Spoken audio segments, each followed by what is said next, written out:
Everybody, welcome back to the Pro Antagonist channel. This is going to be another seasonal anime video. Today we're going to be talking about Rent-a-Girlfriend second season. More specifically, we're going to be talking about how it's been kind of crapped on by just the general anime fan base and probably kind of why it's underrated. This is going to be a trigger warning for those of you with incredibly sensitive opinions and very, very strong opinions on things that I don't happen to agree on or share the opinion of. But, I mean, that's kind of my whole channel, so I kind of repeat myself on that way too much. But before we get into that, please like, leave a comment, and subscribe. It helps your boy out a lot. And because I can't do community posts yet, you can follow me on twitter.com/proantagonist2. Also linked in the description and on the channel. Now, Rent-a-Girlfriend Season 2. By the time this episode's coming out, it will have at least 3 episodes of the series out so far of the second season. However, I've only seen the first 2 as of recording this. And must I say, it is not actually bad at all. I don't understand why it's getting crapped on so much. I think a large part of that has to do with the fact that the original series that came out the summer of 2020, 2 whole years ago, it's been 2 years exactly since this thing aired. It's crazy because that single anime season blew up the internet. There's a lot of memes, a lot of, like, it was, at the very least, if it wasn't a great anime, it was certainly a noteworthy one. It was probably one of the best anime of the year, given that 2020 was a little sparse. You had a lot of projects put off until later. So that one really should have been able to pick up more. The entire average score on my anime list, the entirety of that score, averaged out 7.21. And I know that doesn't seem very suspicious to people, but to me, an anime that is as sort of well-liked in most circles that I'm aware of, and as big of an anime, like, this thing was popular, it was everywhere. It sold tons of manga, it sold all kinds of stuff.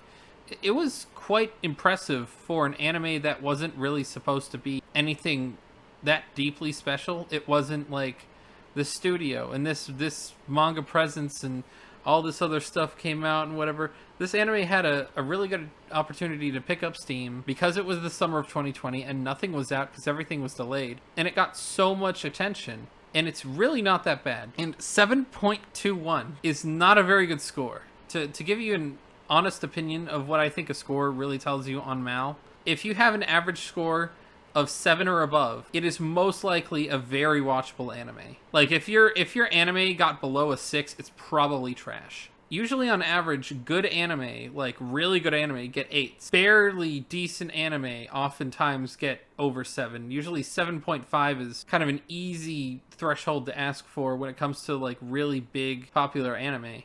Like, it just doesn't make any sense to me. A lot of people rated this anime very highly. I'm not quite convinced that the anime's rating is accurate. It's something that is strange because that's not a very good rating, and people watch anime based on the ratings sometimes. What's more interesting is that the actual second season of the anime, I was just talking about the first season before, and that was bad.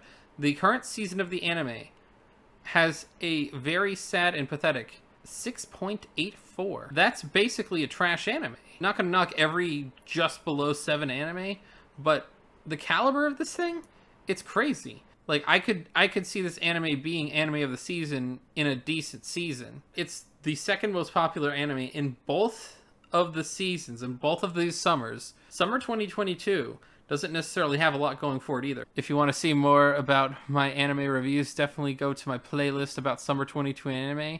We've got a lot of stuff. Most people I know, and most people that I follow, who have talked about Rent-a-Girlfriend, have given it pretty stark reviews and a lot of praise and all kinds of stuff. It's not really super fair for me to say that this is definitively a good anime, but it's definitely not bad. It's definitely better than a 6.84. Like, a 6.84, mind you, is what we give anime that we drop for the most part. Usually people give an anime less than a 7. They plan on dropping it at some point or get very close to that. This isn't a droppable anime. This is one of the anchors of the season, really. That's sad, because there's nothing really wrong with this anime. You have a lot of people who are upset about season 1. I kind of understand why some people might have been upset, because this is a very guy's perspective on a romance, but it's pretty accurate in a lot of different ways. Guy gets his feelings played with. This anime is crazy good. Has a big crush on this one girl. He keeps renting her out and all this stuff. This has been a lot of me just talking about these stats, but this is pretty impressive. I've never seen anything like this before in my life for an anime that I don't know a lot of people who really don't like. I mean, there was this one scene that I saw circulating around from season 1 where the guy is in a JO session that I'm pretty sure people aren't very happy with, but it's a kind of realistic thing. The guy is having thoughts about women. That's not that strange. This is not a particularly grotesque anime. They don't show anything super raunchy or anything like that. They make references to things. It's a rom-com. It's a very realistic rom-com. It's, in my opinion, slice of life anime of the year back in 2020, just because it was so accurate and did such a good job developing characters, developing all of the feelings behind all of this stuff. Like there's a lot of emotional connection that you can have to these characters. 6.84. Second seasons are supposed to get better scores, by the way, because a lot of the people who stuck around to watch the second season did so because they liked the first one. Really, the only knock I could give within the first 2 episodes, the only knock on this thing, aside from it possibly taking a little bit of time to progress, which you expect from a 12-episode season of anime, it doesn't go through everything all at once instantly. It has to work on all of the different plot points, all of the different sort of points of tension between these characters. 6.84 just blows my mind. I can't stress enough how much 6.84 blows my mind.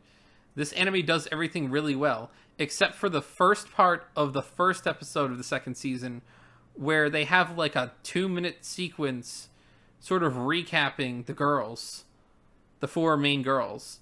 Aside from that little recap thingy, what did people have a problem with this anime? I thought it was honestly as good as the first season. I give a lot of leeway to people in how they want to write reviews and do stuff like that, how they want to like lump these animes together, how they want to parse what they like and what they don't like. That's fine, but when it comes to the general audience stats, 7 is very kind of mediocre on Mal. It's not very good. And to see an anime like this, I can't really spoil that much about season 2 because I want to make the video about how bad this is tanking. The first episode of season 2, after the flashback, was tremendous. They had a lot of good parts with the main character and the main love interest and the relationship that they have and sort of how the main character feels about the main love interest and how that's portrayed, how you see these things. They did a good job. Like, I don't know what the problem with that is. Why give it a 6? They gave the stupid Azoken animation crap thingy from winter of 2020. They gave that like an 8 and change. That wasn't even funny. It was supposed to be comedic anime. This does what it does very well. I don't understand why people don't like it. Or at the very least, why people don't like it all that much. Maybe either people are flooded with anime, maybe people are just kind of taking the summer to go do other things, maybe people are actually touching grass. But the fact that this thing hasn't gotten all that much, it's only gotten scored by like about 15,000 users, so it'll change a lot in the future once more and more people start watching it, more and more people start getting sort of the taste of what they like.